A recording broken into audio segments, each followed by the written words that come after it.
It is now Friday, almost 11:30 p.m. I got my kimchi, I got my sardines, and this is the last thing I'm gonna eat for the next 3 days. I'll eat again Monday at 11:30 p.m. That's 72 hours. And until then, I'm gonna have just water. Now, if you think I'm crazy, if you think this is a stupid idea, then stay tuned, because I'm gonna explain why I do this actually once every couple months and what the experience is like. These some damn good sardines. People are gonna think I'm a total savage for eating kimchi straight out of the box like this. Good, tell them I'm a monster. All right, it's Saturday, 6 p.m. 18 and a half hours in on my 72-hour water-only fast. Don't do what I did. I started this on Friday night at 11:30 p.m. Started earlier than that. But now we're starting to get into the zone where things get interesting. So let's go measure some biomarkers. All right, so various things that I am tracking. First and most obviously, you guys know I wear a CGM, so I'm gonna scan that real quick. I haven't eaten in 18 hours, so I expect myself to be somewhere around 90 in the middle of the day like this. Yeah, I'm at 97 right now. And what I'm also gonna do is finger prick ketone level. So at 18 hours, probably gonna be pretty low, not really gonna be having anything interesting going on with ketosis, but we'll do it for a baseline. And while I'm doing it, might as well measure my glucose as well.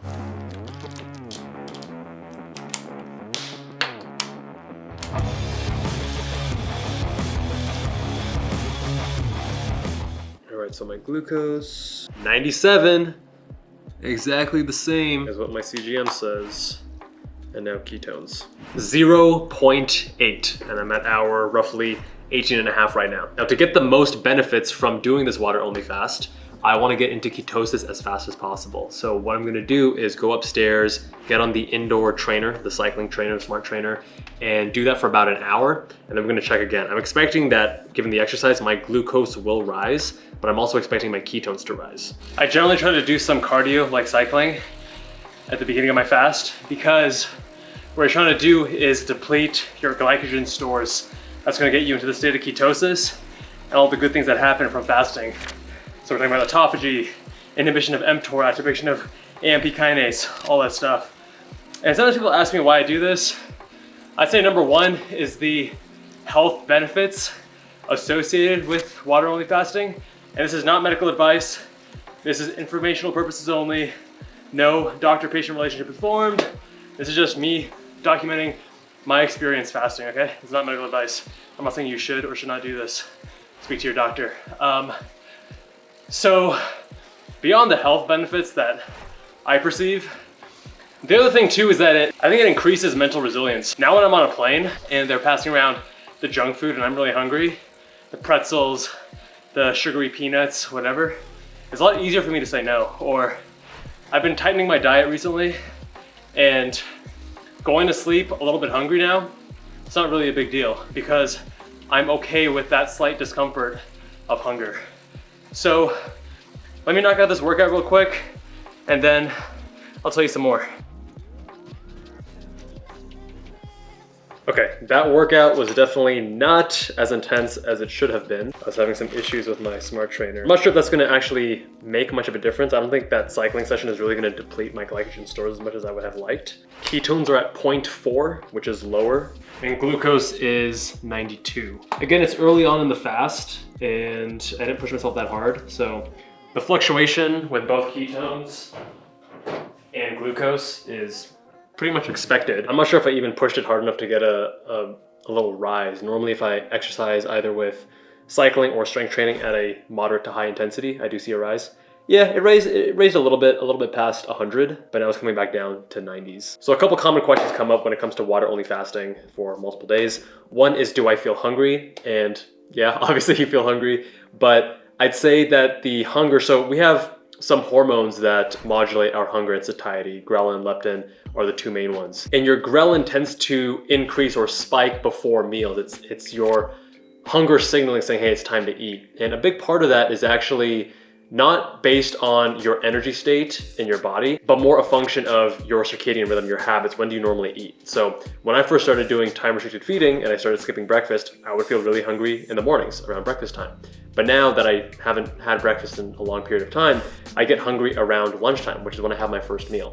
So a lot of that is the conditioning. So I will usually have these hunger pangs around 12 o'clock and then again around 6 or 7 o'clock, which is when I'm normally eating. But then after that, it subsides and hunger is no longer really a prominent or front and center feeling that you have, or I should say that I have, because everyone's gonna be different. Like I don't have issues falling asleep a little bit hungry, whereas I know a lot of people do have issues with that. And I think that the first 24 to 48 hours are actually the most challenging, at least in the ones that I have done so far. But a big thing that has shifted the difficulty is actually supplementing with various electrolytes that we'll get to shortly. All right, I went to the store and I picked up some Topo Chico.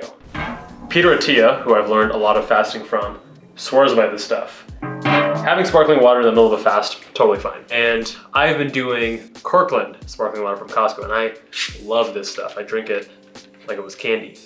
Moment of truth. Which one's better? Topo Chico or Kirkland? Yeah, that's pretty good too. They're both really good. I feel like this might have just, maybe not ruined, but tainted my Kirkland sparkling water, because it's definitely better, but it's harder to get, it's more expensive. It's not at Costco, and I go to Costco often. Man, sometimes ignorance is bliss. Morning number 2, I slept great. I slept amazing. So I'm at 34 and a half hours right now. I'm not sure if you can see that. I slept really well, which tends to happen on the first night because you're just beginning the fast. I slept actually for 9 hours and 45 minutes, which is a lot more than normal. Felt great. And second and third nights usually aren't so good because the body's going into starvation mode. It's like, hey, we need to go out and hunt and find some food, you know, evolutionarily hunter-gatherer times. So the body doesn't want to sleep. I find it very hard to fall asleep. Once I'm asleep, I'm usually okay, but we'll see what happens tonight. So this is now the point when interesting things begin to happen. My glucose overnight should have been a lot lower. And yeah, so I was right around 60 for most of the night with a little bit of variation here and there. And right now I'm at 89, which makes sense because in the morning with the cortisol spike, we tend to have a little rise in glucose before it falls again. So there are several nice things when it comes to fasting. One of them being that you don't have to prepare food. You save so much time. All I have to do is I handle my supplements and I do a little bit of bone broth. Other than that, no time cooking, no time cleaning up. And then if you really care about optimizing your efficiency, less time in the bathroom too, because there's not really solid foods that need to come out. 1.3. So now we're starting to get into ketosis. It'll keep rising. So 1.3 is still on the lower end in terms of the fast, so it will rise. But now my body's starting to shift to using up those glycogen stores and now transitioning towards more ketones and glucose in the 90s right now. All right, so let's talk about supplements. Now, what I take, and I found for myself when I did not supplement anything at all, no electrolytes, no nothing, it was a lot more challenging after day 2, around hour 55, 60, is when I really started feeling crappy. So what I do now is I do slow mag in the morning, which is magnesium chloride, and I do magnesium L-threonate every night. And then in the mornings, I still do my probiotic, which I'm doing regardless of whether or not I'm fasting, and bone broth. So there's no specific brand that I kind of go to. I'm experimenting right now, trying different things. And then also vitamin D and my B complex, which are things that I take regardless of the day, whether I'm fasting or not. It's now 11, close to 11:30. I haven't really felt much hunger today, although I do have obviously a empty-ish feeling in my stomach, and then when I stood on the scale this morning, I was a couple pounds lighter. Makes sense. When it comes to exercising during a fast, there's a bit of conflicting advice. So on one hand, people say you want to do strength training to minimize muscle atrophy when your body is breaking down muscle for fuel. The idea being that by working out, by doing strength training, you're adding a stimulus to say, hey, we need this muscle tissue, right? On the other hand, other people say that by doing strength training, you're gonna cause more muscle breakdown and your body's gonna burn more of it for fuel. So depends on what you believe. I personally do work out and I will do cycling right here on my trainer to, again, burn through those glycogen stores, but then on day 2 and 3, I make it a point to do strength training rather than cardio. Now, when it comes to strength training, I find that even though I feel a little bit weaker going into the gym, I just get the sense that, I'm not gonna hit heavy lifts today. There have been times where I actually even hit a PR. It may feel like I'm weaker in the moment, and I do think that I need more of a rest period between sets, because working out is still, that muscle expenditure is still a glycolytic activity. So there's more time between sets, but in the actual set, I have the same strength and I can push just as hard. So one other important thing, in day-to-day life, we get normally roughly 20% of our water, of our hydration from food rather than drink. And because of that, it's often easy to not hydrate enough when fasting. So I make it a point to, be ahead of the curve with hydration. You can check when you go to the bathroom, see how concentrated you are. I drink a lot of water. I drink a lot of sparkling water. I drink a lot of bone broth. Well, not a lot of bone broth. I usually do 1 cup in the morning, 1 cup in the evening. That helps with electrolytes. All right, so people ask me, tea, coffee, what do you do? I don't do coffee, although there is some weaker evidence that coffee will accelerate the autophagy process. I think it's still very much up for debate. I also avoid tea because I don't want to make this easier on myself. I try to be a little bit more by the book. And I don't think that tea is going to necessarily negatively influence the fast, but I'm not sure, right? So if it's not necessary, then I'm going to minimize its usage. Although if I was caffeine dependent, if I drank a lot of coffee or a lot of tea every single morning and needed that caffeine boost, then I would definitely not skip the caffeine, because that would just make it really challenging. It would make it, because being in a fast is already uncomfortable, it's already stressful, right? And then adding the caffeine withdrawals would just make it unbearable. But yeah, what I actually intake is, other than my electrolyte supplements, water, bone broth, sparkling water. Usually I'm good. So I figured, since I'm fasting and low on energy, it'd be a great idea to go hiking, which normally I wouldn't actually do, but I made some plans to hike and I didn't want to flake. So here we are, Calico Basin, near Red Rock. Very easy hike, doing something that's not too demanding, because doing something demanding right now, I'd likely feel pretty bad, have a bad headache. That tends to happen to me if I'm overexerting myself and my body's not in the right state. So feeling good, feeling a little bit weak, a little bit tired-ish, but not too bad. And surprisingly, not really had much hunger today. Let's see if I survive this hike. The other thing is, as you fast, your thyroid downregulates, which means your cold tolerance, because your metabolism is slowing down, because your body's saying, hey, we don't have food, so it makes sense. Your cold tolerance decreases. So even though it's only like 55, 60 degrees right now, not that cold, I am bundling up because I just feel a lot colder during a fast, especially after the first day. All right, I'm back from this hike. I feel pretty tired. Probably not the best idea I've had. Strength training would have been better. I usually don't feel as exhausted after strength training. It's a pretty easy hike too. It's like an hour and 10 minutes, 400 feet of elevation change, but I'm feeling pretty wiped right now. Ketones are at 2.0 and our blood sugar is at, I could also use my CGM, but since that is technically interstitial fluid, it's not the same always as blood sugar. 76.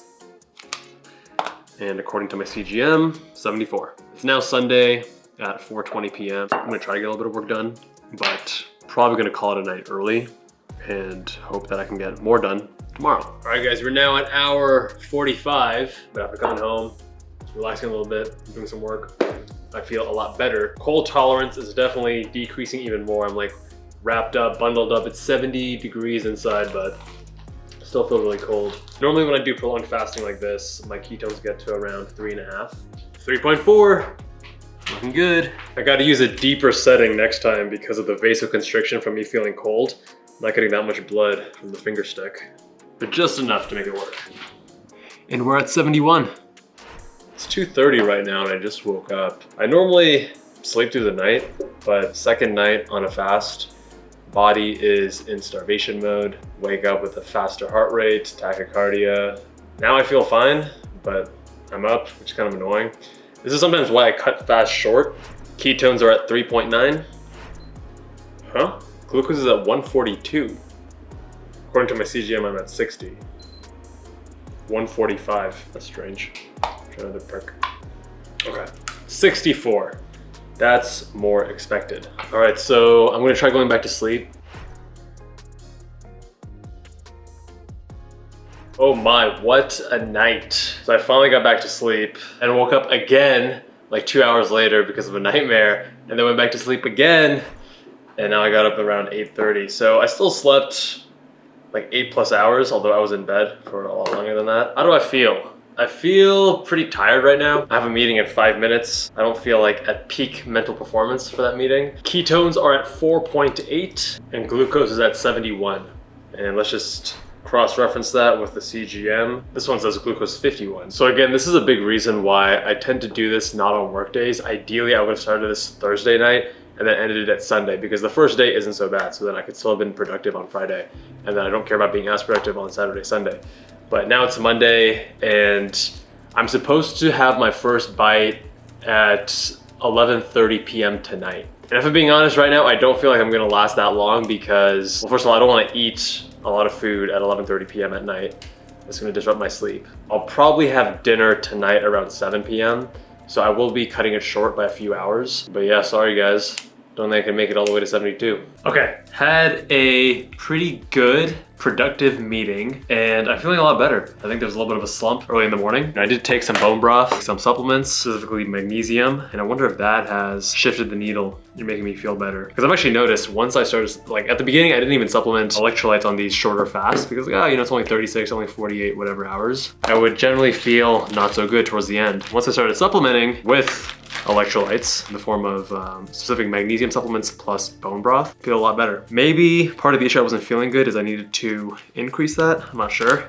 I've only done 3 water only fasts that are 72 hours or more. So I've done like 72, 74, 76 in that range. I haven't done that many, so this is gonna be number 4 right now. If I get to that point, I don't think I will, because I don't want to sleep and have sleep issues and then my tomorrow's productivity is messed up. Ketones first, 3.2. Now we're gonna do glucose, 72.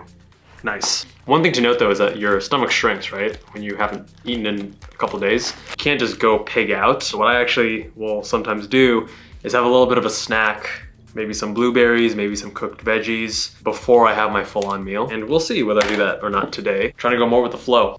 You know what's pretty funny?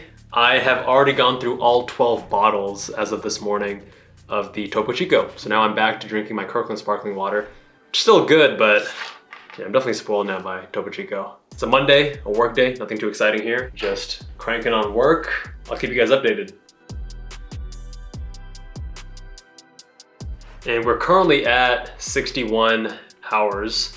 I'll probably get to like 65, 66 today before I have dinner. And because right now it's 12:45 in the afternoon. Overall, not too bad of an experience. I've definitely had rougher fasts that I've had to cut short. Finally, we got some food. So slight change of plans. I wanted to go get some errands done. So I went to Costco and such, and I got this bibimbap bowl. Oh, baby. Chicken, tofu, rice, veggies, and more veggies, ginger sauce. Making a mess. I'm like too excited to eat that making a mess here. You haven't eaten in a couple days. You don't want to deal with all this shit. Take a photo for the food log. Oh! And I'm not talking about this. The first bite.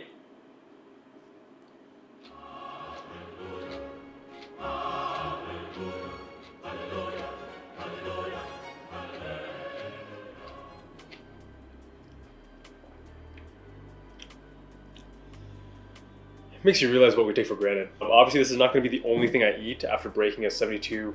It hasn't been 72. It's been 60, 67 hours after breaking a fast. God damn. I'm going to want to eat a lot more. This is the warm up though, because your stomach has contracted, constricted from not eating for so long. I also tend to get really tired after this first meal because part of it could be food coma if I spike really hard from eating really fast. But it could also just be all of that, just like the change, the transition from ketosis to no longer, all the blood going to the GI system. I don't really know. I don't know, but I tend to always feel pretty tired. So now at 6:30, I don't need to work for the rest of the day.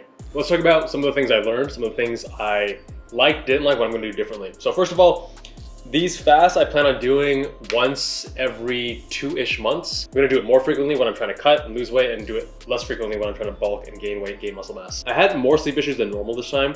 So there's this other clip where I was explaining my nightmare, because I woke up twice last night, where I was so out of it I forgot to turn on the mic on the camera, so that footage is essentially useless.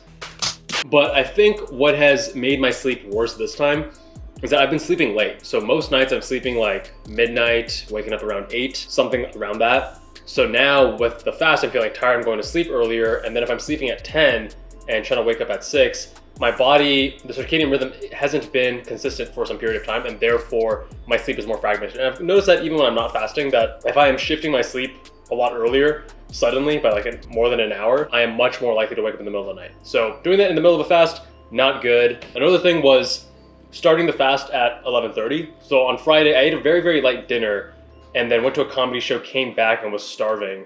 So that's why I ate at 11:30. In hindsight, definitely not ideal. It delays the progression, right, of your fast, getting to ketosis, getting all those benefits that we want. But now I haven't even done 72 hours. So I can't count this as a 72-hour fast because I got to 67. Dude, food is so good. You know, the other thing is, like, I feel so grateful, and this reminds me, because I have been very healthy now. The time of me not being able to eat anything other than white rice was greater than 10 years ago. Fasting reminds me to not take this for granted, because food, it's amazing, man. Amazing to be alive. All right, guys, with all due respect, I'm trying to eat. You're kind of distracting me. So if you made it this far, thanks for watching. I need to get back to this food. But if you want me to do this again in the future, let me know with a comment down below. If you have any other requests for future vlogs, let me know. Much love. And I'll see you guys in that next one.